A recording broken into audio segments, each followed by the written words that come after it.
Cold tears stick to the window as the train struggles along the tracks. The milky droplets throw the view of countryside into meshes of green and brown. If I had been along this route too many times to care. Sharpening my knife, I gaze back up at the black and red fixture. The words Civic Center appear, and a recorded announcement begins to echo in the quiet little passenger car. The silence has nothing to do with the lack of travelers, as today the aging carriage took more than it had in several months. My prisoner mutters something underneath his breath. I keep watching the screen.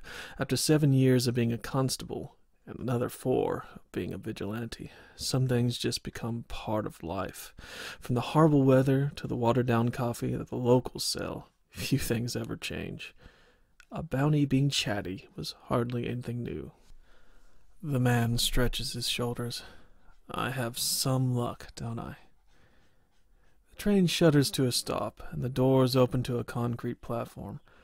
Roses that were once kept in a planter had long overgrown the sidewalk and now mingle with other plants to make disembarking here an unpleasant option. Both of us are silent as the sleet pounds the windows and steel door like a mad child with a set of pots. The doors slide closed with a loud pop, and our eyes cross. His still hopeful, mine tired after a long week. This one was like all the others. Long tangled hair dangles over red sunburned shoulders. He has a body that told us someone who was used to pulling around more than just his own weight. Another farmhand, I muse. The only thing different about this bag was the score of both of the man's children. I can't remember the last time I was fast enough to snatch a whole family. I shrug, tapping my knife on the floor. Wasn't smart sleeping alone like that. The groan of the train as it lurches ahead drowns out the man's laughing. Above, the ticker begins scrolling for the next stop, Stadium. Only one more till payday. Man, you got me, the captive says, laughing nervously. Who are we going to? The Grogan. My eyes leave the small confine to drift outside the window. It was still a mashed color, the greens and browns now getting drained out by the dull gray of the storm. Looks to me like a bowl of potato soup. I peel off a chunk of cheese with my knife, but think twice about wasting a bit on the prisoner. Come on, man. At least tell me where we're going. His kids struggle in their bindings, earning them a swift kick from me. They were small things, probably both around 6 or 7 years. A little boy and girl dressed what could only be the remains of a burlap sack. Should get extra for those. There was no guarantees. Dealing with some of the locals is always a tricky business. Redcaps. The words had only just left my lips, but I already regretted them. The man rocks hard against the carriage wall as the recording announces a stop at the stadium. He begins screaming and cursing, which is just too much for me. The light slithers down the length of my knife and dances around a bead of cold sweat that fell on the blade. The old classic, a knife to the throat, always shuts them up. The man visibly swallows. Go ahead, shit, you won't get nothing with me dead. He was right. It didn't matter which type of fae I would be dealing with, none of them cared much for corpses. Well, with the exception of the redcaps, but they prefer to be the ones doing the killing. I squint, my eyes falling down hard upon the frightened young man. You keep quiet or I'll make this worse. Worse? His laughter was near hysterical. I was getting bored with this. The prick of my knife sliding against the skin quickly changes tone. Come on, Garrett. Just let my children go. Killing kids, man. No gold is worth that. Look, Dan, I said. I'm not sure how we got to be on a first-name basis, but I'm too tired to care. It's your own fault. If you had been watching your back, I wouldn't have nabbed you. Who keeps their kids where they work? I've done some crazy things for a bit of scratch, he says. Look, you take me. I promise it'll be worth it to keep those two around. A band of errant sunshine flirts above the young man's head. Everyone tries to bargain when they get caught. It's part of the game, after all. I look at the two sniveling creatures. He might have gotten some sympathy from me for the dirt things, but their clothes just make me want to laugh. A burlap bag, like 2 little money bags. It just comes funnier the more I think about it. And by now I realize I'm smiling. What good are those two other than eat up all my food?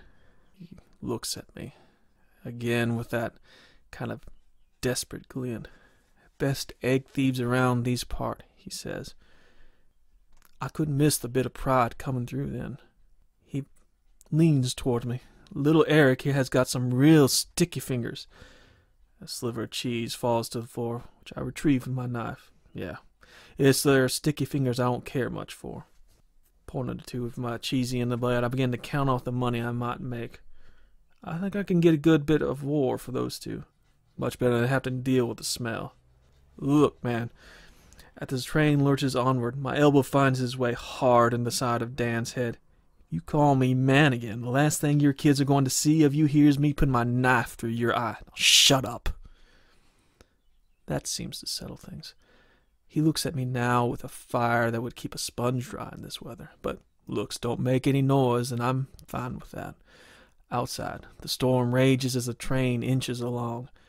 It takes all my concentration to keep from dozing off under the car's gentle rocking. The tracks here were in worse shape than the rest of the line, and anything over a steady crawl will send the whole lot over. I always hated this part of the ride, but I can already feel the train begin to slow. Dan, too, seems to be having the same problem. He's slumped in the corner nearest the doors.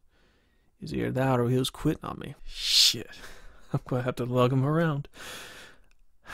I sigh as the doors to the train creak open. Even with the sleet, the ruins of the stadium can clearly be seen. They tower out of the forest like a crown in a bed of nails. Look on that, you rube," I say. "I'm not going to see anything like that again." As I turn back towards the prisoner, our gaze crosses once again, this time with my tired eyes staring straight into madness. Cold, bitter rain then blinds me, pouring over my cracked and wrinkled face like little rivers. With all his weight, he had slammed me into the door frame. "Bastard," I say with a growl. Dan keeps me pinned, but makes no attempt to undo his own binds to escape. The reason falls to the ground in the form of 2 lengths of rope. I bid my knees under as he desperately tries to cover me and push hard, sending the man sprawling towards the other side. But I was too late.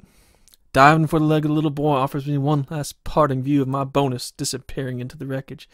I had lost both of the little crittens. "You taught him that, you asshole!" A sick gurgle shook out of Dan as he tries to laugh. "You've got shit now."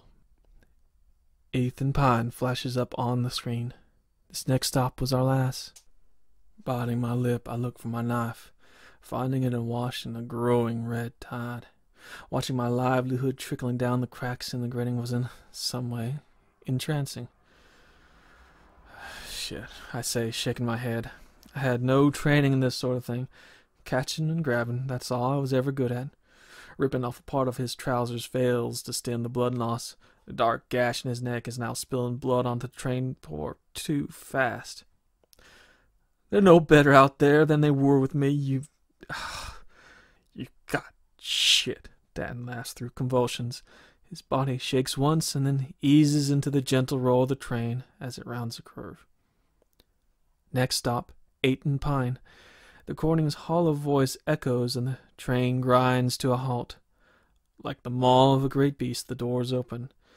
Out of the rain, a phantasmal forest rears and bucks into the reality of the human world. Great trees loom and fight with the ghosts of street lamps and buildings. It was as if the land was fighting a memory. The deeper a man goes into that forest, the further he leaves his own home behind. I shiver, taking one last look at the dead man in the train. Finally, after what seems like forever, I push off, my feet sinking into the soggy ground. This is my stop, and catch or no, I have an appointment to keep.